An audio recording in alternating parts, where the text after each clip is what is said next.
Hello student, नमस्कार। आज की इस वीडियो में हम हाल में हुआ अभ्यास प्रश्न पत्र सेट व 2024 का देखेंगे। ठीक है ना। जो कक्षा 10वीं विषय हिंदी का है।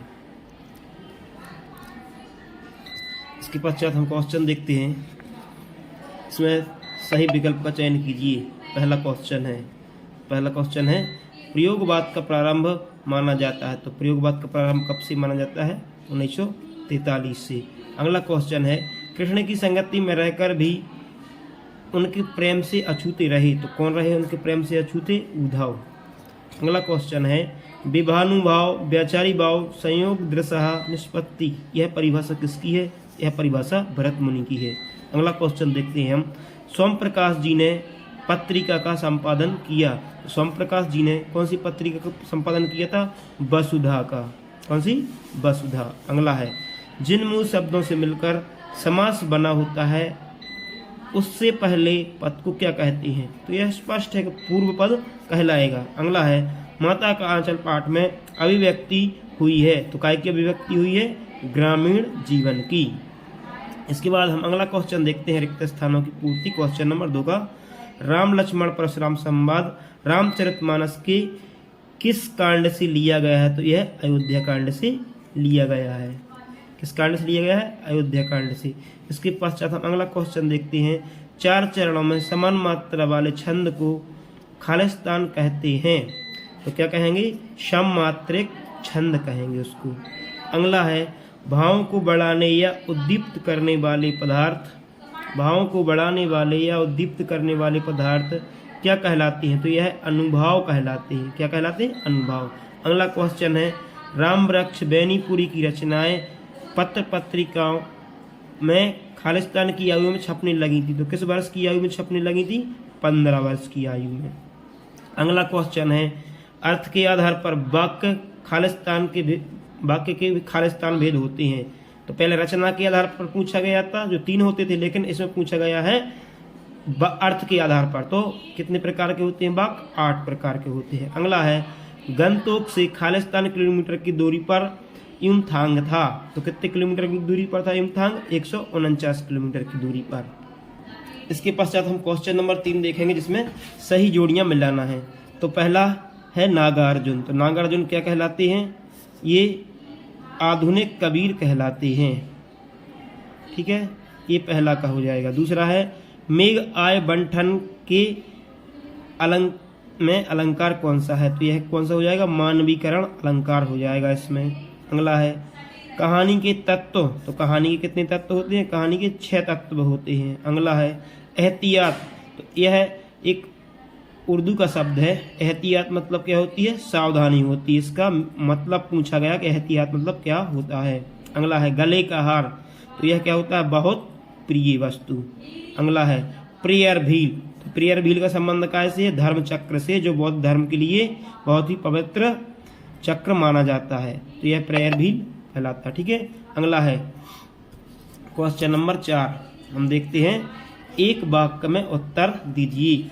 कवि निराला ने बादलों की तुलना किससे की है? तो घुंघराले बालों से। घुंघराले बालों से। अगला क्वेश्चन है गणों की संख्या कितनी होती है? तो गणों की संख्या कितनी होती है? 8। आपने पढ़ा होगा या माता राज भान सलगा। तो उससे 8 ये गण निकल आते हैं। अगला है मन्नू भंडारी के पिता रसोई को क्या कहते? तो क्या कहते हैं? भटिया खाना। भटिया खाना।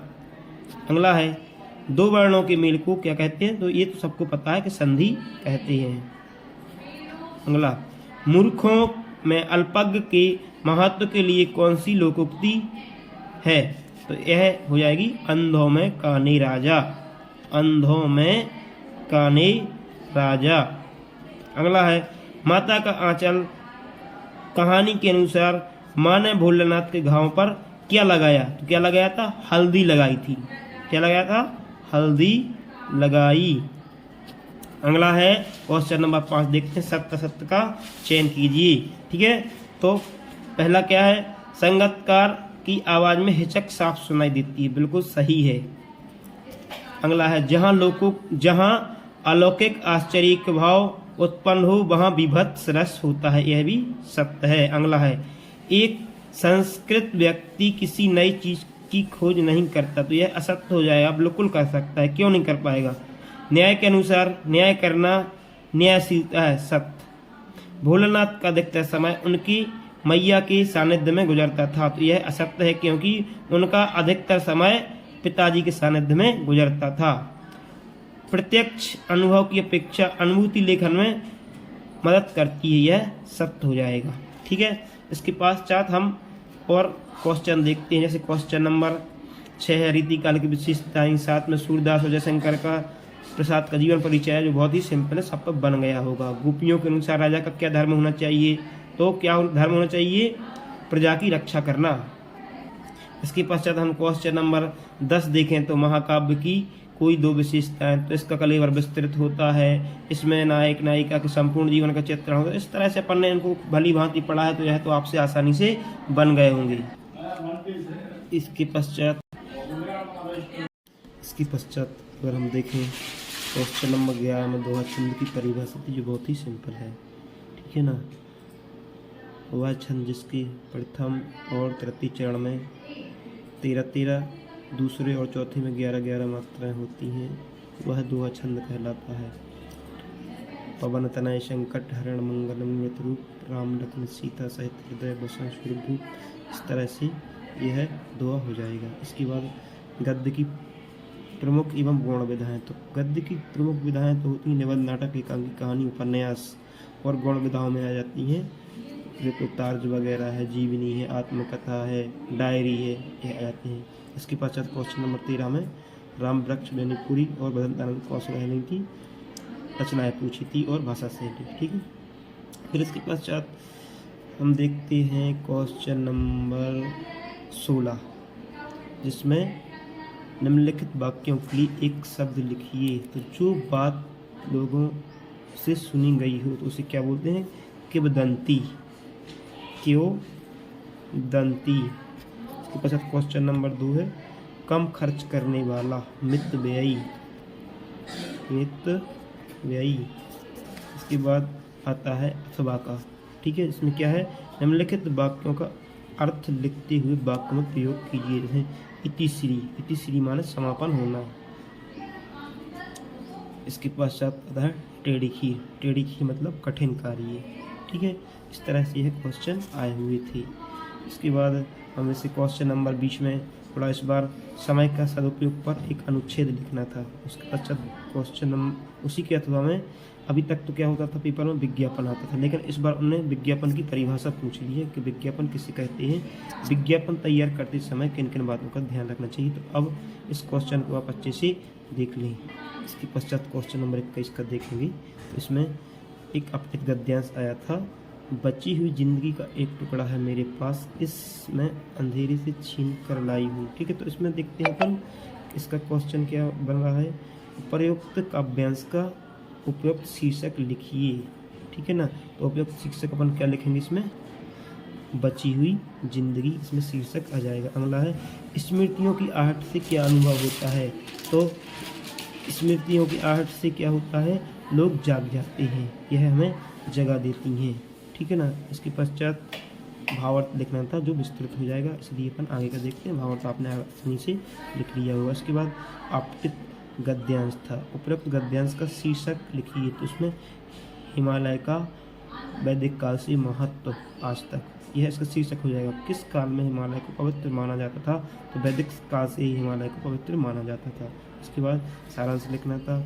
इसके पश्चात जो एप्लीकेशन बार बार दोहराई जा रही है वह है परीक्षा काल में ध्वनि विस्तारक यंत्रों पर प्रतिबंध लगाने हेतु जिला शिक्षा अधिकारी को आवेदन पत्र लिखिए। यह बार बार आ रही है। उसके बाद एक अथवा में भी पत्र आया था। इसके बाद सिंपल से निबंध आए थे, विद्यार्थी जीवन में नैतिक मूल्यों का महत्व, पर्यावरण प्रदूषण कारण एवं निदान, स्वच्छ भारत अभियान, साहित्य एवं समाज, जल ही जीवन है। इस तरह से है निबंध थे। आपने वीडियो में देखने के लिए जितना समय निकाला उसके लिए बहुत बहुत धन्यवाद दोस्तों। प्लीज़ इस चैनल को सब्सक्राइब कर देना। अगर वीडियो पसंद आए तो इसमें मेरा कोई निजी स्वार्थ नहीं है, बस मेरे को मोटिवेशन मिल जाता है कि आप मेरी वीडियो देख रहे हो। ना कोई मैं बड़ा यूट्यूबर हूँ, छोटा मोटा वीडियो आपके हित के लिए डालता रहता हूँ। इसलिए चैनल को सब्सक्राइब करें, वीडियो लाइक करें, शेयर करें और अपने जितने भी मित्र हैं सभी को 10वीं क्लास के सबको शेयर करें, क्योंकि अगर मेरी वीडियो से किसी का हित होता है तो इससे मुझे अपने आप को आत्म शांति मिलती है। धन्यवाद।